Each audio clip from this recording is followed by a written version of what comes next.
Ya en una segunda parte de lo que es el control motor, nos vamos a dedicar a lo que son las teorías del control motor. Puede parecer aburrido estudiar un grupo de teorías para explicar lo que es el control motor relacionado con el aprendizaje motor, pero para que podamos realmente llegar a un entendimiento de lo que es el control motor, necesitamos ver todas estas teorías, que en realidad van a ser diferentes desde muchos puntos de vista, pero van a llegar a interactuar entre sí. Muchas de ellas, en algunos casos, toman el sistema nervioso central, más que todo relacionadas con el sistema nervioso o periférico, otras toman más aspectos del sistema periférico que el sistema nervioso central y así. Pero vamos a entender que una vez estudiadas todas estas, podemos tener ya alguna representación de lo que es realmente el control motor en sí.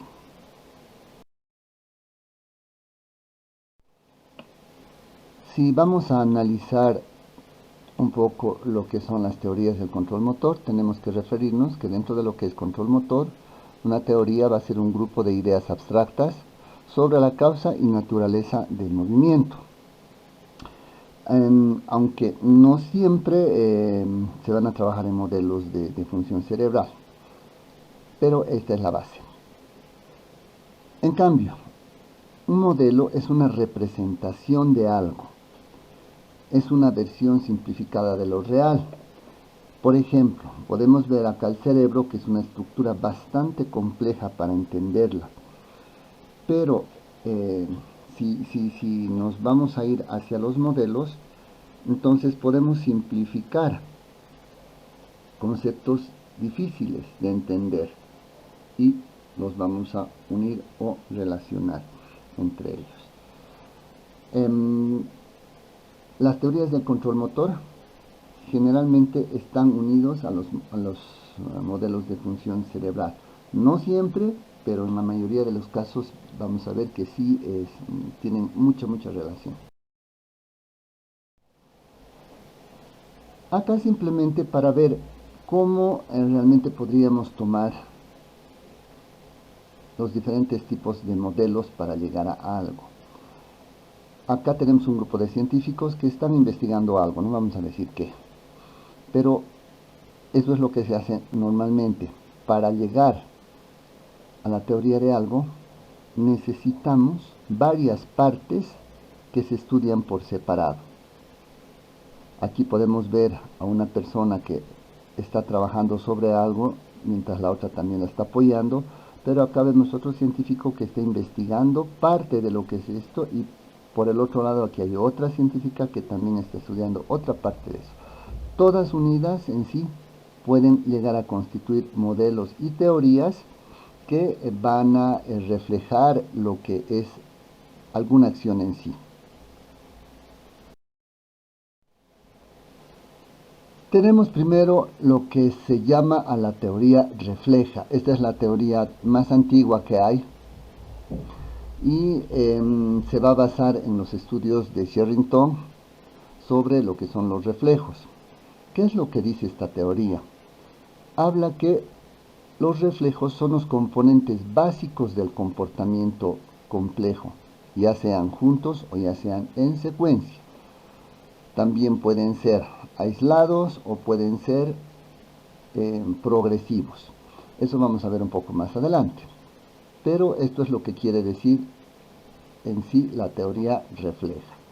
¿Cuáles son las implicaciones en el aspecto médico, clínico, fisioterapéutico, en sí lo que es movimiento? Acá habla que la recuperación del control motor se va a basar en aumentar o reducir el efecto de los diversos reflejos durante las tareas motoras. Un ejemplo típico tenemos la concepción antigua de lo que era el concepto Bobat. En sus inicios el concepto Bobat se basaba netamente en lo que eran cierto tipo de reflejos. Entonces podríamos decir que tenían en sus bases lo que es la teoría refleja. Pero esta teoría obviamente tiene bastantes limitaciones y veremos cuáles son. Primero, que no se puede considerar al reflejo como unidad básica del comportamiento. ya tampoco el estudio del reflejo no va a explicar todos los movimientos que tenemos, los movimientos espontáneos ni los movimientos voluntarios, porque para un movimiento voluntario no necesitamos específicamente un reflejo como tal, y peor si hablamos de formas aceptables de conducta. Por otro lado, tampoco no puede explicar esta teoría que un solo estímulo pueda resultar en diferentes tipos de respuestas, que va a variar no solamente la parte fisiológica, sino va a depender también del contexto, del ambiente y también de todo lo que son los comandos descendentes de todo nuestro sistema nervioso para poder realizar movimientos nuevos. Es así como se organiza la teoría neurorefleja. Tenemos un estímulo que va a ocasionar una respuesta, que a su vez también se constituye en un estímulo para generar otra nueva respuesta. Entonces, dentro de esta teoría, el comportamiento motor es un encadenamiento de reflejos. Reflejo tras reflejo se llegaría a lo que es el comportamiento motor según esta teoría.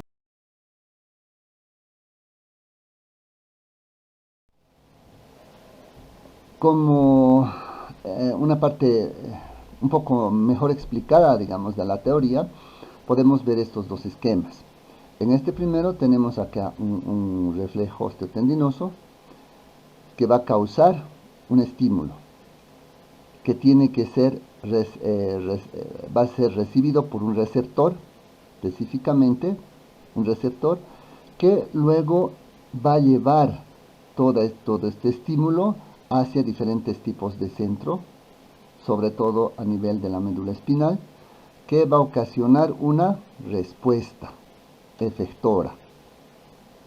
Tenemos el estímulo, la conducción y el reflejo que va a ser una ligera patada, podríamos decir. En otro aspecto podemos explicar también esta teoría refleja con esta rana que en esta primera foto está observando a su presa. Esto constituye un estímulo para desencadenar un segundo estímulo que va a ser abalanzarse sobre la presa, soltar la lengua y atraparla, para generar un nuevo tipo de respuesta que va a ser la deglución. Entonces aquí tenemos reflejos encadenados.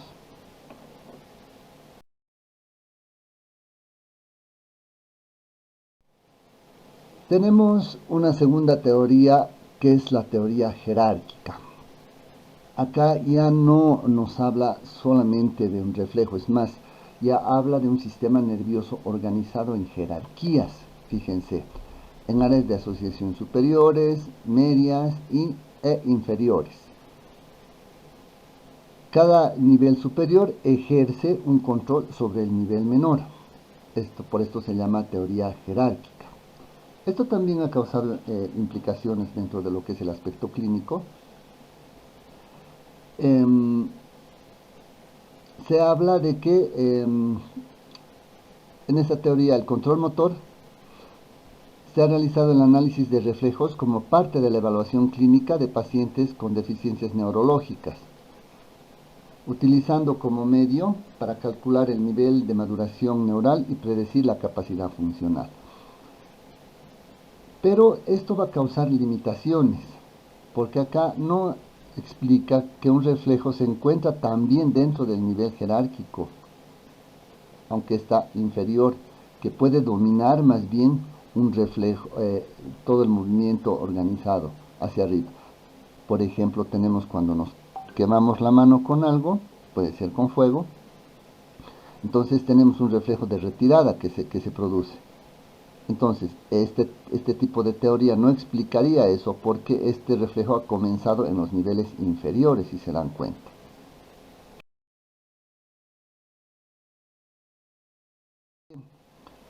Tenemos acá justamente lo que les explicaba, que la organización del control motor es de arriba hacia abajo. Tenemos todo lo que es la parte cerebral, que va a organizarse para influir sobre las estructuras inferiores. sobre el sistema nervioso periférico, más o menos de esta forma.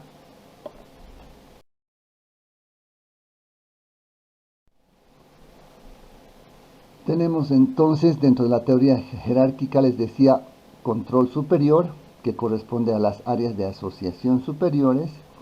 Tenemos un control medio, que corresponde a la corteza motora, y tenemos un control inferior, ya que corresponde a los niveles inferiores.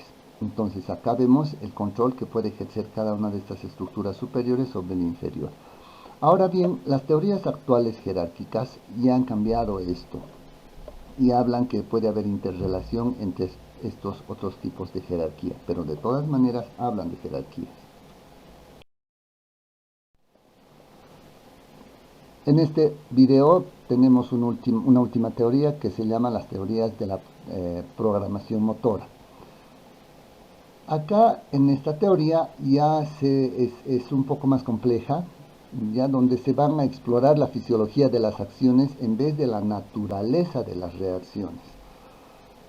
Esto va a llevar a las siguientes implicaciones, que va a poner de relieve la capacidad de reaprender patrones de acción correctos ante trastornos de los niveles superiores del control motor. Más o menos esto quiere decir que nos vamos a basar en patrones de movimiento, ¿sí? El objetivo terapéutico entonces se irá hacia lo que es la recuperación de movimientos claves, patrones, para una actividad funcional, más que en la reeducación aislada de los músculos, y los niveles superiores de controles motores no estarán afectados en encontrar efectores alternativos. Esto también nos va a indicar que cuando hablamos de objetivo terapéutico tenemos que irnos hacia lo que son los patrones. Ya más o menos deben estar relacionando ustedes con algún tipo de técnicas, sobre todo las neurológicas, que van a utilizar más bien este tipo de programación motor. Pero también tiene limitaciones. Acá nos habla de que el sistema nervioso no se considera, más bien que el sistema nervioso central tenga en cuenta otras variables, como son las variables musculoesqueléticas y sobre todo las variables ambientales. Entonces es netamente fisiologista, no habla de todos estos factores para que se pueda lograr el movimiento.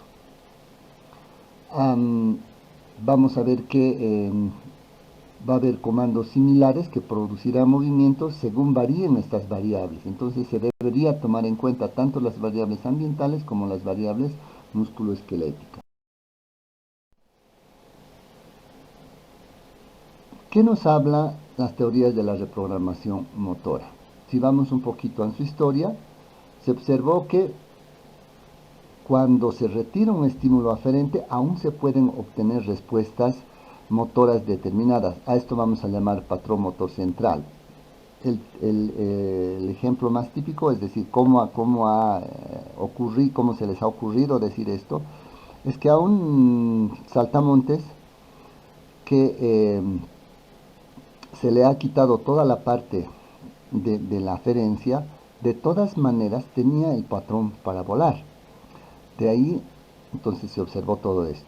Entonces que pueden haber movimientos reflejos que se van a activar, ya sea por estímulos sensoriales, pero también por procesos centrales. Otro ejemplo es el caminar del gato, también que no va a ser tan estimulado por la parte solamente sensorial, sino que ya viene en realidad predestinado, podríamos así decir, por un patrón motor central.